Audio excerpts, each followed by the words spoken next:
श्रीगुरुभ्यो नमः। हरि ओम। श्रीमहागणाधिपतये नमः। श्रीमहासरस्वत्यै नमः। श्रीगुरुभ्यो नमः। हरि ओम। वंदे शंभुमापतिं सुरगुरुं वंदे जगत्कारणम् वंदे पन्नगभूषणं मृगधरं वंदे पशूनां पतिं वंदे सूर्यशशाङ्कवक्निनयनं वंदे मुकुन्दप्रियं वंदे भक्तजनाश्रयं च वरदं वंदे शिवं शङ्करम् చల్లి నిండు దలంచి పుస్తుకముచి తన్బూనిజిన్ నీవు నాయుల్లంబందున నిల్చి జృంభణముగా నృక్తులు సుశబ్దంబులో శోభిల్లన్ బల్కుము నాదువాక్కునను సంప్రీతిన్ జగన్మోహిని फुल्लाब्जाक्ष सरस्वती भगवती भारती निक्षेष जाड्यापः। ఒక మంచి విషయం చెప్పుకుందాం. అధిక విద్యావంతులు అప్రయోజకులైనారు. ఎందుకు పనికిరాని వాళ్ళు బాగా గొప్ప వాళ్ళైనారు.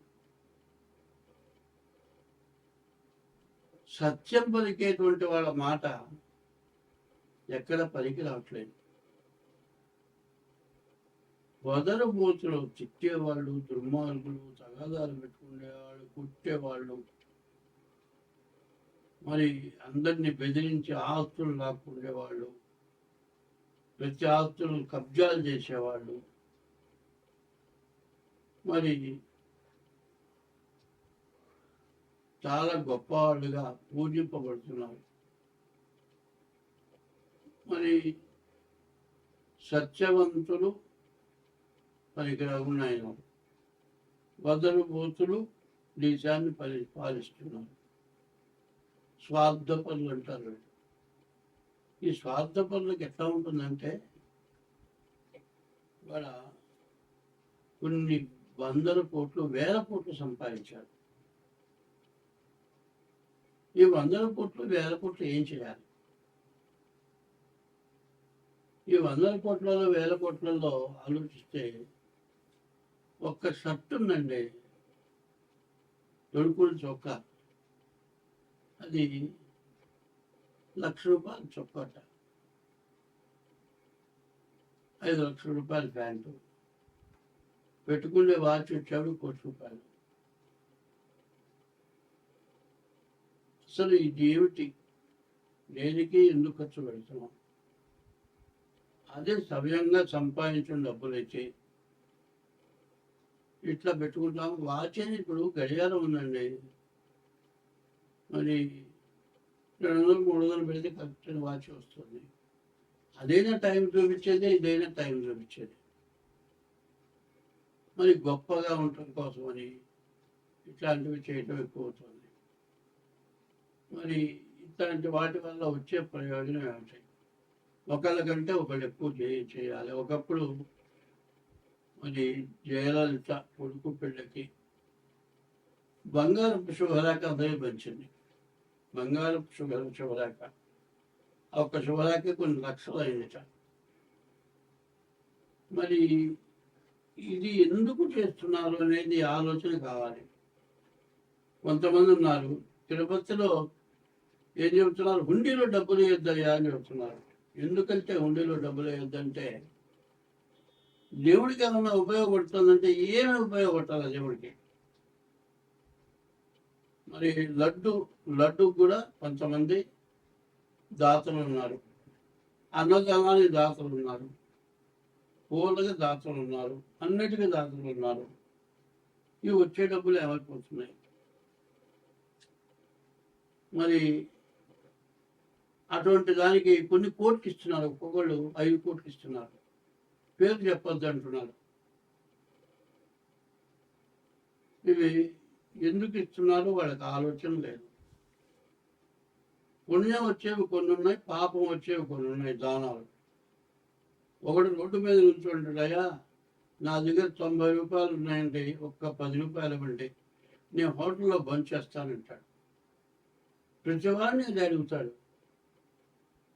కానీ నిజంగా పాపం 10 రూపాయలు తక్కువ ఇందామని మనం ఇస్తాం. ఇట్లా ప్రతి వాళ్ళని 10 రూపాయలు అడుగుతాడు, పోగు చేసుకుంటాడు, ఇంటికి వెళ్తాడు. ఈ లోపల బ్రాందీ షాపు పోతాడు, ఫుల్గా తాగుతాడు, ఇంటికి వెళ్తాడు, పిల్లాన్ని తాగొడతాడు, కోడి తినుకుని పడిపోతాడు. దానమేమో అట్లాంటి వాడు చేస్తే దానం అట్లా అవుతుంది. మరి ఉండకూడని చోటు దానం చేస్తే, దేవాలయాల దానం చేస్తే ఇట్లా పోతుంది. పోనీ తల్లిదండ్రులు కానీ అన్నం పెడుతున్నారా? పెట్టట్లేదు. తల్లిదండ్రులు ఇంట్లో ఉండటానికి భార్యాభర్తలు ఇష్టపట్టలేదు. తల్లిదండ్రులనేమో బదార్పాలు చేస్తున్నారు. కొంతమంది ఏం చేస్తున్నారు, పెళ్లి చేసుకున్న తర్వాత భార్యతో పాటు కొన్నాళ్ళు కలిసి ఉన్న తర్వాత, 2-3 పిల్లలు పుట్టిన తర్వాత ఆమె శక్తి ఉడిగిపోతుంది. ఎందుకంటే ఒక సంతానం కలిగేటప్పటికే మరి వయసులో ఉన్నటువంటి శక్తి తగ్గిపోతుంది, వర్చస్సు తగ్గుతుంది, కళ తగ్గుతుంది. బాగాలేదు, ఇంకో దానితో పోతాడు. ఈ పిల్లాన్ని వదిలిపెడతాడు, ఈ పిల్లలను వదిలిపెడతాడు. వాడు పోతాడు, ఇంకో దాంతో తిరుగుతాడు, చివరి దాన్ని పెళ్లి చేసుకుంటాడు. ఇక పిల్ల మొహం చూడ్డు, పిల్లల మొహం చూడ్డు, తల్లిదండ్రుల మొహం చూడడు. చివరికి ఈ పిల్ల తల్లిదండ్రులు ఏం చేస్తారు, చూస్తారు. వీడి పిల్లల్ని వీడి తల్లిదండ్రులకు ఒప్పచెప్పేసి ఈ పిల్లల్ని తీసుకెళ్ళి వేరే పెళ్లి చేస్తారు. ఈ ముసలాళ్ళు కొన్నాళ్ళపడి చూస్తారు, వీళ్ళు పోతారు. వీళ్ళ వయసుడి వీళ్ళు పోతారు. ఈ పిల్లలు అనాథ శరణాలయానికి వెళ్ళిపోతారు. కొంతమంది ముసలివాళ్ళు అనాథ వృద్ధాశ్రమాలకి, అనాథ శరణాలయానికి వస్తున్నారు. మరి ఈ పనులు ఎందుకు చేస్తున్నారు? తర్వాత చేసుకున్న భార్య మధ్యలో వదిలేసావు, కొత్త దాంతో పోయినావు. నీ సంపాదన చూస్తుంది, నీ సంపాదన కోసం వచ్చింది అది. ఎందుకంటే నీ దగ్గర డబ్బులు మొత్తం ఉంచుకుంటుంది. ఇక నీ దగ్గర ఏమీ లేదన్నప్పుడు నిన్ను వదిలేసి ఇంకోటితో వెళ్ళిపోతుంది. ఇటు బెల్లం బాయ, అటు ఉంచుకున్నది బాయ. కన్న తల్లిదండ్రులు లేకుండా పోయాయి, మరి కన్న పిల్లలు సంబంధం లేకుండా పోయాయి. చివరికి వాడి జీవితం అవుతుంది, వృధా అయిపోతుంది. మానవుడి జీవితానికి ఏది కావాలని తెలియదు. మరి ఇది అంతా కూడా యవ్వనం చాలా తక్కువ. 100 సంవత్సరాలు మనిషి ఆయుష్లో సరిగ్గా బాగా ఆరోగ్యంగా ఉండే యవ్వనం 10 ఏళ్ళు, 15 ఏళ్ళు. ఈ 15 ఏళ్ళ లోపల చేయడానికి పనులన్నీ చేసి జీవితాలు నాశనం చేసుకొని వాడు బజార్ను పడి అందరినీ బజార్ను పెట్టి, ఇవాళ మన వివాహ వ్యవస్థ ఇక వద్దు, నాకు పెళ్ళి వద్దు అనేటువంటి ఆడపిల్లలు, నాకు పెళ్ళి వద్దు అనేటువంటి మగపిల్లలు తయారైపోయినారు. దీనివల్ల మన భారతదేశం పూర్తిగా పాడైపోయే పరిస్థితి వచ్చింది. దీనివల్ల విపరీతమైన పాపం వచ్చింది. తల్లిదండ్రుల్ని కానీ భార్యని హింసిస్తే ఆ పాపం దేశానికి కొడుతుంది. కాబట్టి దీనివల్ల అందరం నష్టపడుతున్నాం. దీన్ని జాగ్రత్త పడాల్సిన అవసరం చాలా ఉంది. స్వస్తి. 2026వ సంవత్సరం మేషరాశి.